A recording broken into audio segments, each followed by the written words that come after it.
My mother was born in Lenovo. I think that's But what did Lenovo come from? I'm married in Lenovo. Okay. And I had a cousin else that lived in Lenovo for a very long time.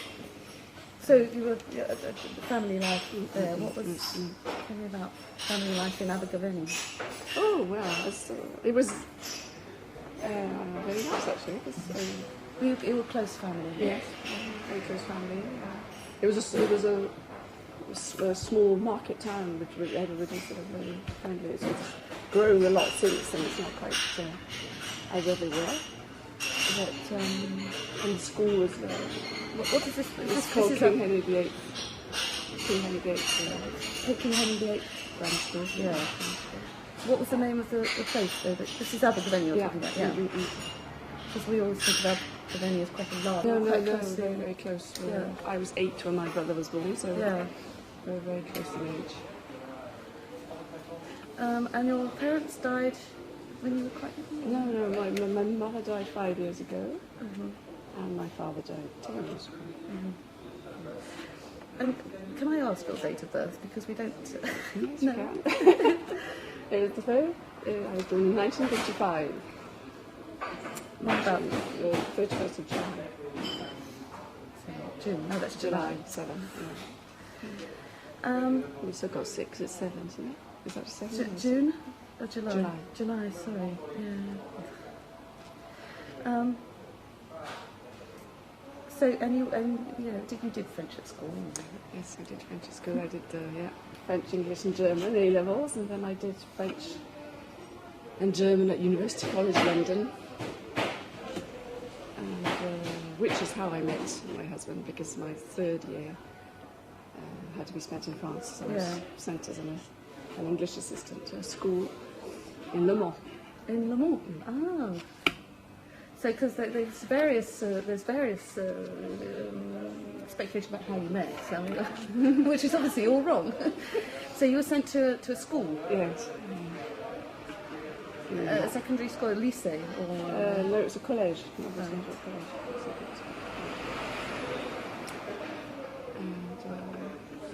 And that's were you planning to do that? You were planning to become a teacher? No, I did law afterwards. Yeah.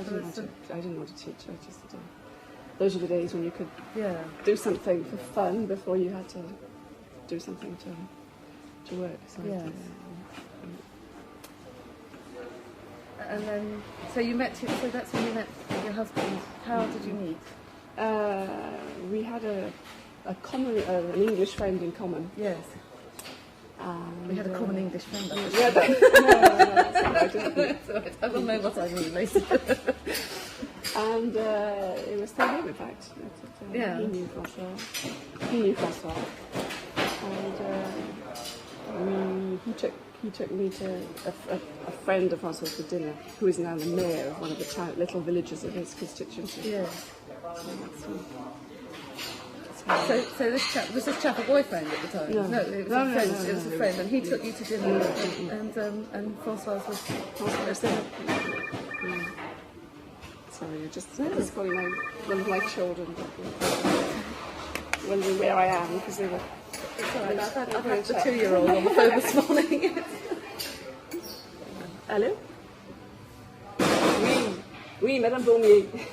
C'est gentil. Est-ce que je peux vous rappeler dans 1 heure à peu près? D'accord, vous êtes chez vous? Non, ça ne me dérange pas, mais je vous rappellerai tout à l'heure. D'accord? Merci beaucoup. À tout à l'heure. No crisis at home. And so you met François at the dinner. Do you remember this? Was it? No, I don't. I'm afraid it wasn't a heart-stopping moment as we walked into the door.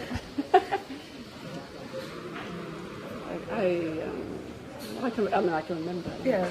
But so sort of.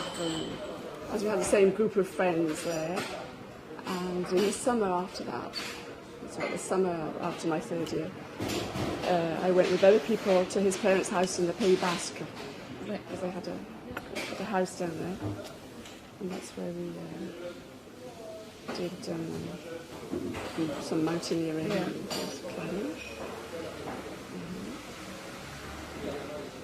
But you were all just friends at that point. So when did you realise it was more? I don't know actually. Probably when I came back, did my last year. Yeah. Started my law after that. Where were you studying law? In Bristol. Yeah.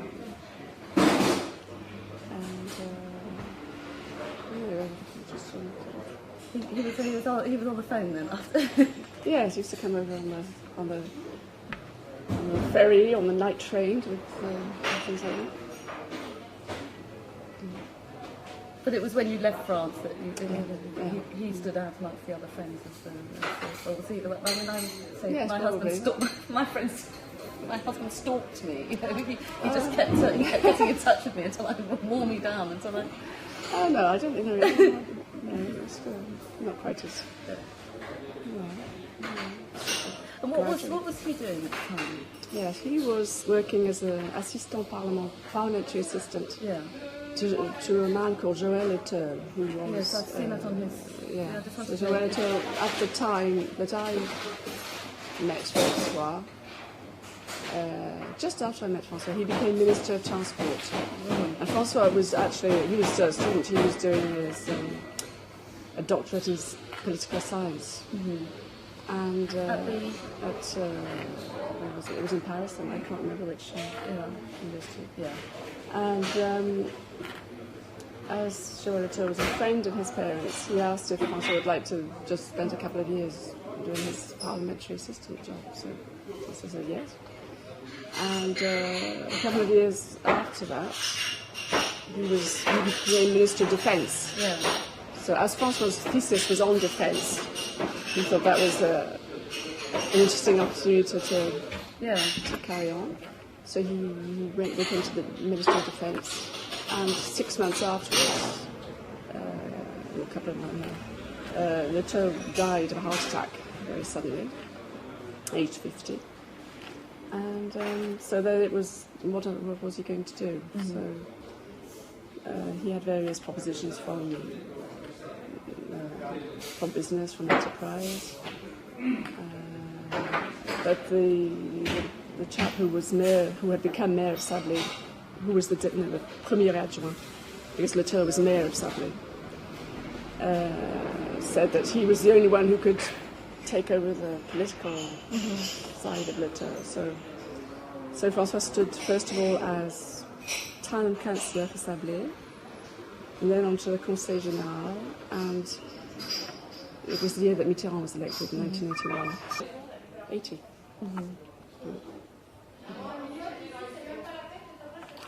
And you decided to come and live in France? Yes. Did you know, you spent a year here? Have you been to school holidays, or did you spend holidays with your family here? Yes, a few times. I didn't know France all that well. Yeah. So how did the prospect of that moving to another country for ostensibly forever? Yes. I didn't really. No, I liked France. I loved France and the way of life. So I was quite happy to do that at the beginning. And did you get married quickly, so quite soon afterwards, or were you here for a while before? We got married in 1980. When did I come over? I did work in Paris for a year. I was in a publishing firm. Doing the law side? No. No. I did I went in every department to see what it was like.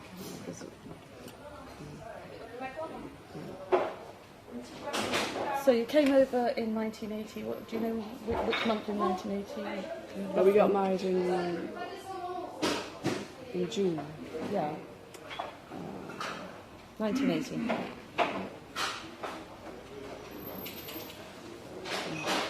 What did your family think about you marrying a Frenchman? My husband's French. Well, they were very pleased. Yeah. Until my sister married one of my husband's brothers. Yes, I thought that was so sweet as well. And then they weren't so pleased. What? And then my father announced that this was. That was the other two were forbidden to marry Frenchmen. So they didn't. They married Englishmen.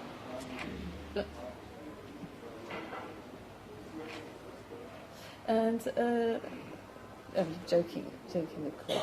But you see his entire brood disappearing off the other side of the channel, really. Yeah. But I mean, he didn't. No, He didn't have any. No. My parents were fine. My grandmother was a little bit. Can't you find a nice English? But their ages. I don't know which order they come in.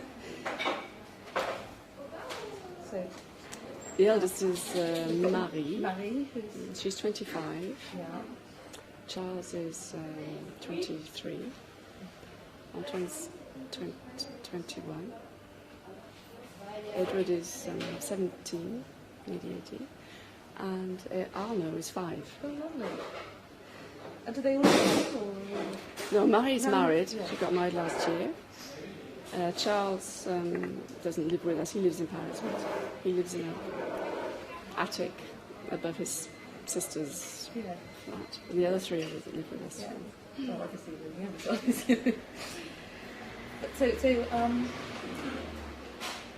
81. So you moved down to the south. Did you intend to? What did you think? Were you pregnant at the time? Right? No. I don't know. He got elected.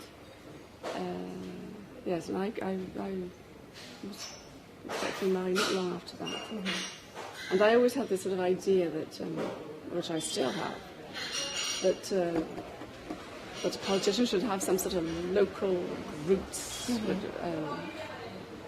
And so, and I preferred bringing up children in the country anyway. Mm-hmm. So I decided that I would stay, and I'd stay permanently as that. And François used to spend 3 days in Paris, and 4 days in the south. That must have been quite difficult when you were... Yes, it was quite difficult sometimes when the first 4 children were sort of within 5 years, and when François would go off and leave me with them all.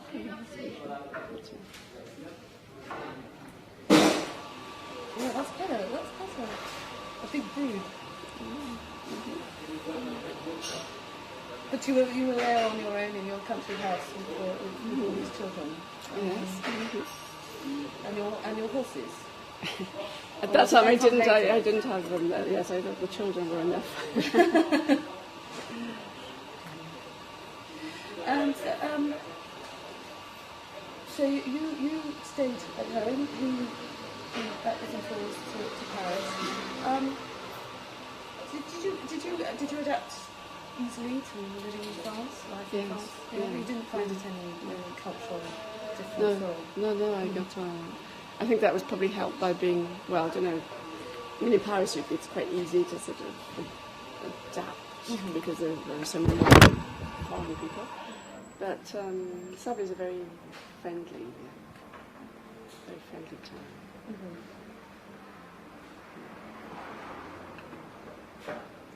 And so I presume François wasn't trying to get home for the weekends and then some 3 days in Paris. Yes, they don't have weekends. Well, they didn't at that 25 years ago. Very ambitious politically at the time. Well, I didn't think so. But everything sort of just, I've never seen him actually killing people to get to get or to the next post upwards. So no, he's not that sort of ambitious politician. Did you think at that time when he was elected, obviously, but everybody talks about Nicolas Sarkozy having always wanted to be president since his first breath. Did you have the impression that... Not at all. He didn't want to do. He fell into politics sort of by chance. Yes. And no, so he didn't. No, he hasn't dreamt of being Prime Minister since he was 3. So that's you're there with the children. But I mean, did this cause any problems? I mean, with households not there with 4 children, 4 of your children under 5, as you say. Well, did you have sort of frantic calls, come home, one of them's fallen in the pond? No, I didn't. I coped with that sort of thing. No, because it's quite difficult. If you, I mean, was your sister in Sartre at that time? How when did she marry? She got married about 3 or 4 years afterwards. Yes. Yeah. And how did they meet then? Well, they met through you, but funny. When they announced they were going to get married, I'd love to have seen your father's face and your mum's face. So did you have them for support? Or? Oh yes, my sister. Sometimes ring up my sister. Yeah. She's which is she the next one down? She's the second one. Yes. So you're quite close to her anyway. Sometimes you sort of get a bit exasperated with French people and how they react and say, well, it wouldn't be like this if I were at home. But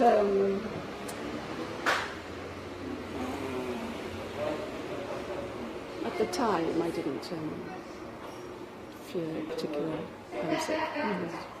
And the children, did you speak Welsh? Do you speak Welsh? No, right. I don't speak Welsh at all. So, but the children are perfectly bilingual, are they? Did you speak to them? More or less, some more, some less. I had one son who used to cry when he heard me speak English, so that was a bit difficult. Yes. Well, I'm going through this. This is something. It's not automatic. Everyone thinks it's automatic, don't they? Yeah. But it's quite. It's quite. But do you speak difficult. French at home? Generally, Yeah. Well, I don't. The youngest one, the one that's. But what I mean is, you speak French to your husband. Yes, so yes, and you speak English to the children, and they. Yeah. The youngest one who's 5, sorry, I interrupted. Yes, I only speak English to him. Whereas the others, I did tend to go into French quite a lot. But he understands, but he always replies in French. He doesn't actually say anything in English himself. This is the youngest. And the others, do they speak English with good unaccented English? Yes, they do actually. Yeah. Yes, my daughter speaks very good English. Yes. She's bilingual. She works. She has most of her work in English. She's just about qualified as a barrister. And all her going all work. the way down the line. Yes, I'm afraid so. Yeah, No, very boring. No. So she's qualified as a barrister. Just about. Do the others? Well, Charles is in his 5th year of law, but I think he wants to go more to the business side. Yes. And the third one is in the business school. He's not doing Yeah. Well, 2. No, I mean the language thing is, I think, is quite interesting because we have conversations that go something like, "Would you like some milk?" "Non, maman, c'est lait." Well, yes, it is lait when you ask your papa, but if you ask me, it's milk. It's quite harassing, quite exhausting. But I mean, yes, somebody said to me, you have to persist at it, otherwise you will in fact find yourself the English mother of a little French girl, which is not necessarily a bad thing, but I quite like. Yes, But, right. I mean, mine, they love England, but I think they always used to say when they were smaller that they were going to go and live in England growing up. But that's probably because you used to go on holiday and it's the whole different thing. And I have this which I still do, and I still see England as it was 50 years ago. Yeah. And you tend to have this idealised, idyllic. And then when I go back, sometimes I think, oh, well, it's not quite as wonderful as I tell people it is. But do you feel also that at the moment there's a great English malaise of talking the country down? Is that, yeah. Do you not experience that when you go back? I don't know how often you go back. Well, yes, and they have but then they have a positive view of France, and I say, well, in France at the moment, everyone's saying, what a state France is as well. Yes. So that's exactly. Everyone has the grass is greener on Do you go back very often? Yeah, 2 or 3 times a year. Yeah. To Wales or to? Well, since my parents died, I generally sort of stop. I've got one sister that lives in Wiltshire and the other lives in Gloucestershire, and I tend to stop there and just quickly enjoy something. So do you think that? What do you think the actual major differences between you were talking about? Sometimes you get very frustrated. What when you say the thing you go back and you think it's not quite as idyllic as I tell people it is. What are the frustrations on both sides? Well, I tell people not criticism, but frustration. It's just that sometimes it's the commonplace things that people think about French sometimes being a bit they do think that they're superior a bit to other people and think little everyday things about politeness on the road and things like that and little queuing things and so I thought but I've been back to England being shouted at as soon as I get off the boat because I've done something and far more violently than ever than here. So I think things have changed.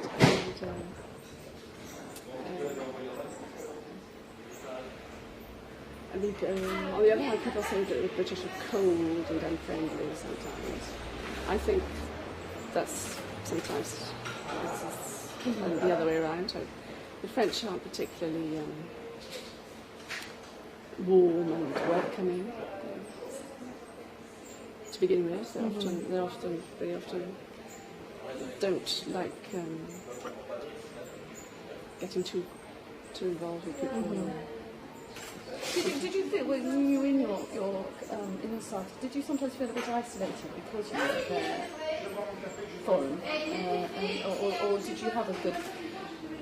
Because your husband's family were from that area. Yeah, I didn't feel particularly isolated. No, and there are actually, being English, there are quite a few other English people in the area. And doing not too many. It's not double yet. But as with François doing what he does, I think it's helped to be a bit to keep your distance from it. And not, when people start being unpleasant and it's easier to be a bit objective and not. And did you get involved in his campaign or his political life at all? I used to, he's in between after the children. I've always went with him on his election campaigns to the meetings and help do that sort of side of just going out and putting leaflets through doors and things like that. Because I like putting myself at the back of the room and listening to the comments that people make about what he says. And I used to do bits and pieces in Sablé when he was mayor, old people's associations and things like that. But nothing. I've never been actually his assistant or anything like that. No, I don't deal with his communication. Do you put? I mean, everyone has said you would prefer not to be. You're not part of the beau monde or of Paris. You prefer to be in the country with your children and your horses. And is that true? I think it's true. I mean, I don't refuse to go to things, but it is not what I like observing that sort of that world at work. It's quite amusing.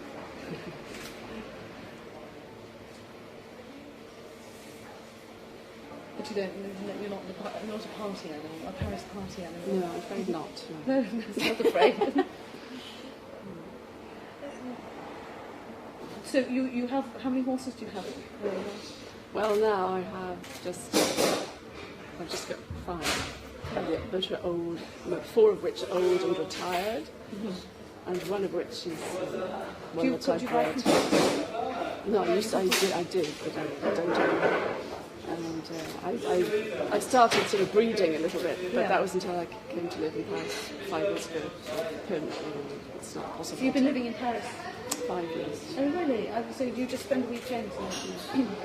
Why did you come? Because François was appointed Minister of Social Affairs. All the other times he'd been Minister, I stayed in the country. But as Arnaud was 6 months old, and François being several years older, he realised that he hadn't seen the others grow up, and that he'd missed out a lot, and so he wanted to do it. And the others were grown up, and I have 2 who were students in Paris anyway already, and so it seemed logical for us to all get, instead of having 4 different sites everywhere, we all got together again. And as well, the youngest was able to grow up, seeing that he was actually part of a family and that he wasn't just at home with me. The whole thing would have been much fun for him. Yeah. Well, yes, but the others grew up with their siblings. But I like being present in the week. I mean, it's not at all unpleasant. When you know that you can go home at the weekend. And you go back at the weekends. Yeah. And so how have you been prepared? What's Hotel Matignon like? Well, are you going to be living there? Yeah. You are? Yes, because otherwise I'll never see Well, I was going to say, have you seen him for the last few months? Because I mean, he's been camped out, hasn't he, at Rue d'Enghien, which is actually just around the corner from where... He had to go there very early, yes, in the morning, and come back later than that. So yes, we haven't seen an awful lot of him, but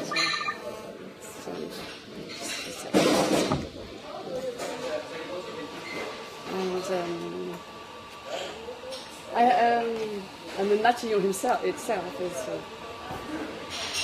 is it's not huge. Yeah, it's not a huge place. It's downstairs, bureau upstairs. The garden is lovely. That's one. Do you enjoy the garden? Yes, I do. Yeah. And I always laugh at that, don't you? I think it's like, oh yeah. That's a good point. Actually, I can go just do my shopping sadly in my old trousers and things, and think it doesn't matter because they just think I'm English gardener. So that's a difference, yeah. But no, I don't have it.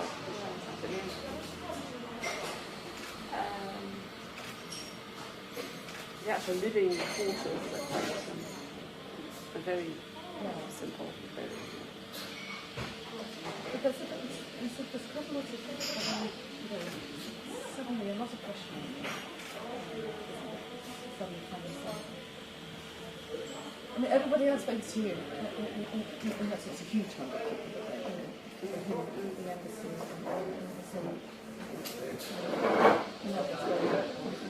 modest and preferred and discreet and preferred not to. Yeah, that's true. Please don't say to her about being Francis II lady, because she'll hate that. Yes, anyway, I mean, a second lady doesn't exist. Yes, no, but you know, she has. This is not her natural yes. habitat. No, quite. Standing on the perron yesterday morning wasn't at all. Standing on the what? The steps up there after the passation de pouvoir, to which I had not intended to go. Yes. Because I've never been to the other passation in the ministries, but Mme de Villepin intended to be there, so I went. And what was that like?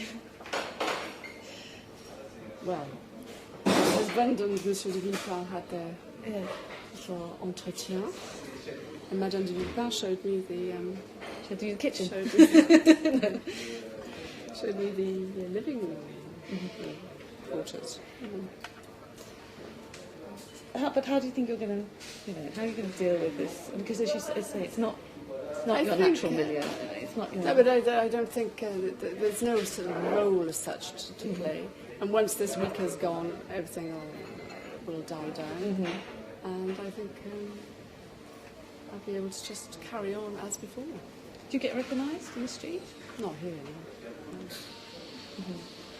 I mean, I do around here because we live Yes. here, and my youngest son goes to school just around the corner. But no, I don't get recognised. Would that horrify you a bit? Yes, well, I wouldn't. Yes, Huh? yes, it would. I don't like. Now my husband gets recognised everywhere I go, and it's pretty. Well, that's what I mean. You suddenly found yourself. I put myself. I always walk. Sometimes I'm not the beat. He's not with me. Which isn't very nice of me, is it? But you're hoping to see a little bit more of him now. Well, you'll be able to pop I don't in know. for 2 minutes, between meetings. Mr. Sarkozy is going to have everybody working from 7 o'clock in the morning until.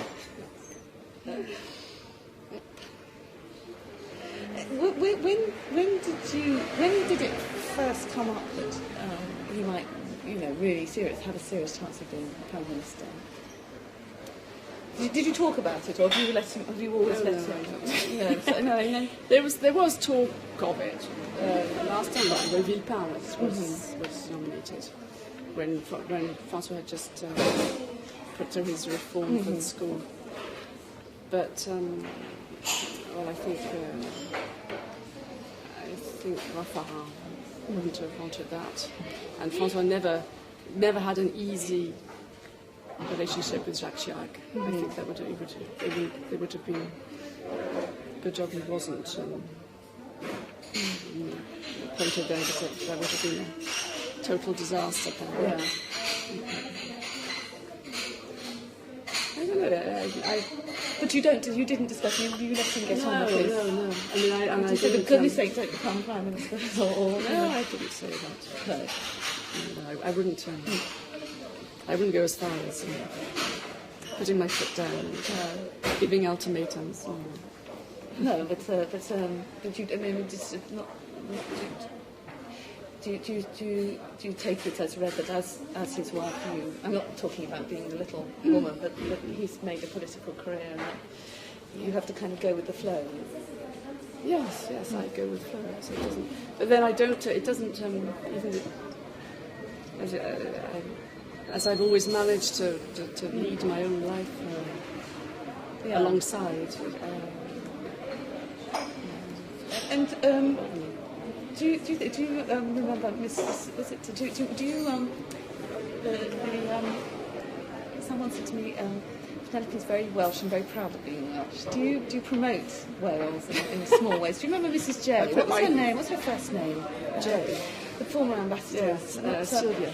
Sylvia, who used to serve British cheeses to. Fantastic. The ambassador that just gone. Yes, John Holmes. I mean, his wife was from Wales as well. Yeah. Oh, was she? Yeah. Oh, right. She was called Penny as well. Yeah. And we got on very well. And there was always some little Welsh clan Little going. Welsh, little clique, and I remember saying one day that I couldn't make Welsh cakes properly, and the next day she'd got the chef at the British Embassy to make a batch of Welsh cakes, so she said. Oh yes, I've never been particularly. I'm not a Welsh nationalist or anything. Yeah. My father was English through and through, and it's very much a border town. Yes. And you don't have an accent at all. And if anything, Welsh road signs irritate me because they've got so much writing on there that they have to have Welsh and English. But I'm proud of Wales when they're playing rugby. We have very heated non-tennis cricket Saturday afternoons. That's when I get quite sort of excited. Yeah. So you support Wales? I support Wales. The others support France. All of them? Well, yeah. Yes. Unless Wales, England, they support England. Yes. And I end up supporting Wales. Wales in intellectual, what is it? How do you say intellectual property? Yeah. And they're all, most of them are a bit sort of left. She's not having a very happy time. It's like, her remarks are later. But that doesn't stop her being very proud of her father. And the others, they're proud of her. But they also are very discreet about their father. There's one thing I have noticed about French life is that it is much more political. Yes. So do you have sort of heated political discussions around the table? Especially as young people tend to be towards the left. Yeah. Do you have well, when we're just on our own, not really. I mean, because probably I've got one son who's probably a bit more sort of Libération. Must be a bit. So do I, but he just reads that. He doesn't read the Figaro as well. But we do have when it gets to a more extended family, with my parents-in-law, my brother-in-law, things do tend to get a bit heated. in between who and what? Generally? Well, my brother-in-law's an eye surgeon, so when there was all this problems about doctors and health reforms, there were times when he wasn't at all in agreement with his brother. Mm-hmm. So that tended to get a bit. It was quite. They didn't actually fall out, but they would have. This was close. My mother-in-law was always a more sort of. She's a very very social sort of minded. She's probably more to that. Yeah. And then she taught history at university, so she was in a university environment, which is majority sort of quite left wing. They would have quite the discussions between François and his mother sometimes quite animated. And what does his father do? He's a don't tell me. Yes. No, that's right. He's retired. Yeah, he's retired solicitor. Yes. Yeah, and I remember it's one thing that did strike me that, for example, my husband has some friends down in Toulouse that we go and stay with usually every August, around about August the 15th, and it's a kind of gathering of, as you know, the French do, which I find wonderful. The friends from all over the place all seem to converge in this place on August the 15th.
because he was active, very dynamic, energetic, interesting.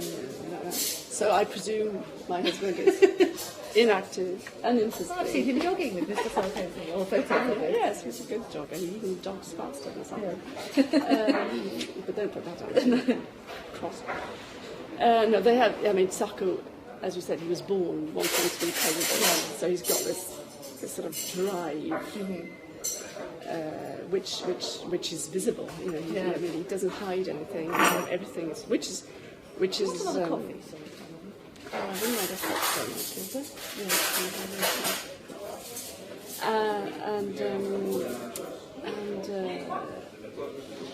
he's got this drive. And Francois, it's one thing that Francois appreciates. He's totally open. He doesn't do coup tordu behind your back. He says to you exactly what he thinks of something. And if he says, yes, I'll do that, you can count on it. If he says no, that's it. And there's no sort of zigzagging around, which is very, very totally straight, don't lie. Which is something which is new, because Chirac wasn't like that at all. So he's totally fine, totally very, very energetic, knows exactly what he wants. But will also listen. You can change his opinion or something if you've got got the right argument. He's not just blindly going forward. And Francois has a much sort of calmer approach to things. It's very aware of the need of dialogue between, as he did with his pension reform, dialoguing with everybody to get a compromise,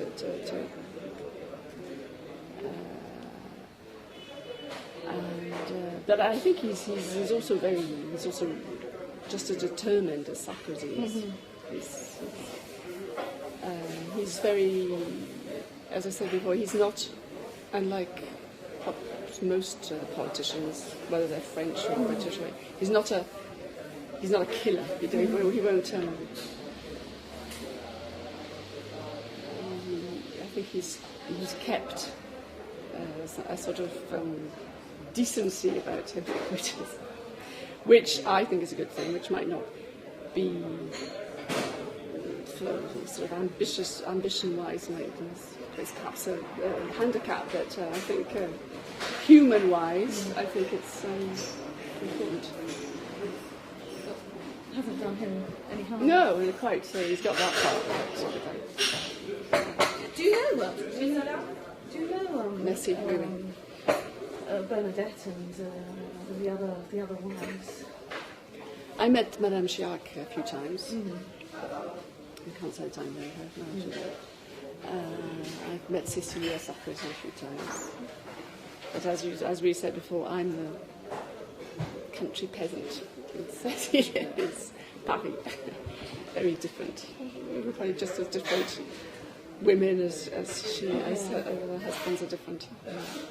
I found it. What did you think of this story about her not voting? I found that really confusing. Well, I went through all this rigmarole to getting my French nationality just because I thought I wanted to vote. Oh no, I voted for the past 15 years. But it was a bit strange. But so she's always voted until then. I don't know what happened on the day of that. Well, she might have thought merci. She might have thought he didn't need his vote. Do I really want to turn on and get swapped by photographers? Well, I think she has changed her tune completely to that way around. There seem to be people everywhere. We had dinner there last night with my sister, his brother, and their children, because my husband's other brother had his first child last weekend. Oh. So they came up to see the baby. Yeah. They came up to see the baby. Yeah, so they came out as well.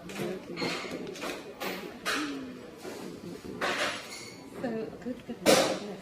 Lots of big family all in the nursing home at the same time. You're not waiting for any calls. You remember what happened with Mr. DeVille's son? Yes. Well, it's like Tony Blair's son, isn't it, being picked up in Trafalgar Square or whatever. I felt for the poor policeman, actually. Yes. Wait. Yes, but I think, Nicolas Sarkozy's never reacted to that sort of thing, but Tony Blair did. I think he was very good when he came out and said, they're just, adolescents like everybody else, you can't... How do you think your husband will get on with his opposite number in the UK? Gordon Brown, if it's Gordon Brown, I think Richard looks like second to be. Do you know him? I don't. I just have, what the papers give out as so I don't. No. I don't. There's being very sort of much dour than Tony Blair. So I don't know. It's true. I don't know. So. Do you read the British papers? Yes. What, regularly? Yeah. Yes, I prefer reading the British radio. And I listen to the BBC. Yeah. So I'm sometimes not very aware of what's happening in France. Yes. It's easy to and the morning radio in France, the morning radio in France, I find terribly aggressive. Not in what they say, but the style. The phoning. Most of them are phoning. A lot of phonings, and it's all so sort of, so rapid. I like my Today. Calmly listening. The Today programme is by comparison, I suppose, because John Humphreys and it's quite honest, but they're always accused of being too aggressive with politicians. Yes, but that sort of good questioning, that's okay. But at least they do a subject for 5 minutes, or 3 or 4 minutes or something, and you feel that you're learning something, which was what the aggressiveness of the style is. That they seem to speak so fast and so loud, and put 2 seconds on the thing. And there's a bit of humour in Today as well, which is nice. I think that's a bit lacking in France in general, and in French politics in particular. Do you what do you do during the day when you've got your son is at school? I take it. What do you find in Paris during the day? Well, before, I'm not asking you what you're going to do now. No, but I've always lived, as any other. I do, the horrible, boring things that you have to do. And then, Paris is a wonderful place to go and see things, exhibitions. I'm doing an Open University thing. What are you doing in France? English. What, English lit or? Yeah. So how far have you got that? I've only just started, so that's going to be occupied. What made you decide to do that? Well, I suddenly realised that, it's all this sort of, looking after the children. If I hadn't had the last one, I'd probably gone out and found work and but I suddenly realised that the children think of me as just a sort of mother. And when I explained to them that I did do a French degree, I did do law, I did qualify as a solicitor, I'm not that stupid. And I thought, this will get me working and thinking again. So. And why English lit? Well, I read a lot, and I do tend to read English rather than French. And so that was my first sort of, why I wanted to do French literature, because I like the intellectual sort of way of the exercise What do you have to start with? What do you use? I'm starting with sort of thing on Shakespeare. It's Shakespeare Chaucer. yeah, yes. It's a real antidote to France. Keep you safe. Because I used to buy them at W. Smith, and then I found that the markup was Yes, I tell you, when you buy a paperback for €15, and you see the This is very good. www, the book depository, and they it's not like Amazon, except that Amazon charge a lot to deliver the books, and they deliver. Oh, that's so good. So they didn't print it. Though I do order all love my books from them. In fact, Children's books as well. But I love going to Smith's in Paris. Isn't that a funny thing? And I say to my sisters, "Oh, I went to Smith's this afternoon. I love going there." They say, "What?" Well, first of all, the building upstairs. It is though about the UK. There are things that you sort of miss particularly. I miss. Well, silly things. I mean, I miss a pub is a nice thing. I miss that sort of not being able to just. I miss English hymns because French hymns, not the good old English traditional hymns.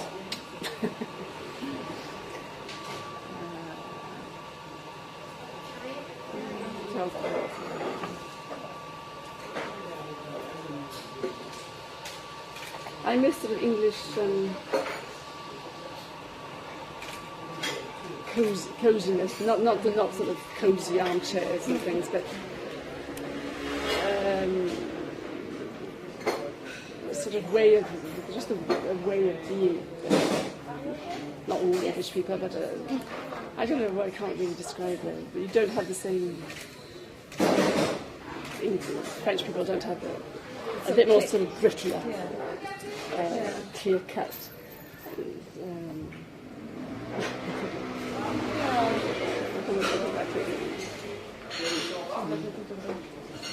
It's not my 5 o'clock in the morning and notes in the dark in the train. Listen, it's very kind of you to do this. You know, I'm going to give you one of my cards. I think you probably get rid of the English papers, the newspapers, but you probably still have let's think about school. It's difficult, isn't it? I mean, my children in Sablé, the reason they went to pension after, when they were about 14, was that they just got fed up with the comments of other children.